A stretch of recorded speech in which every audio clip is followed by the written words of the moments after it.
ఒక జీవో, ఆ జీవో ద్వారా ఒక కాంట్రాక్ట్, ఆ కాంట్రాక్ట్ ద్వారా ఒక పని జరిగాక నాకు నచ్చలేదు కాబట్టి బిల్లులు ఇవ్వనంటే కుదరదు. కొన్ని రోజులు లేట్ చేయొచ్చు, ఏడిపించవచ్చు, వేధించవచ్చు, కానీ డబ్బులు ఇవ్వకుండా ఆపడం కుదరదు. కోర్టుకి వెళ్తే విత్ ఇంట్రెస్ట్తో ఇప్పిస్తుంది. కాబట్టి ఆ బిల్లులు చెల్లింపులు జరిగిపోతున్నాయి. అయితే జగన్ టైంలో తెలుగుదేశం వాళ్ళ బిల్లులు ఆపేశారు కాబట్టి మన టైంలో మీరెందుకు బిల్లులు ఇస్తారు అన్నటువంటిది చంద్రబాబు గారి మీదన ప్రస్తుతం తెలుగుదేశం అనుకూల మీడియా తీసుకొస్తున్నటువంటి ఒత్తిడి. చివరికి జగన్కి సంబంధించి ఈ భూ సురక్షా పథకానికి సంబంధించిన దానికి కూడా డబ్బులు చెల్లించేశారు. అసలు ఏం జరుగుతోంది అని ప్రశ్నిస్తున్నాయి మీడియా. ఇక్కడ నేను ఇంతకుముందే చెప్పినట్టుగా పేమెంట్ స్ట్రక్చర్లో మార్చడం అనేటటువంటిది కష్టం, కుదరదు.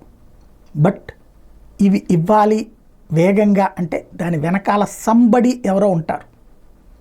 అది కమిషన్ అన్నా అయి ఉండాలా, లేదా ఈ సంబంధిత పర్సన్స్తో మిలాఖత్తన్నా అయి ఉండాలా.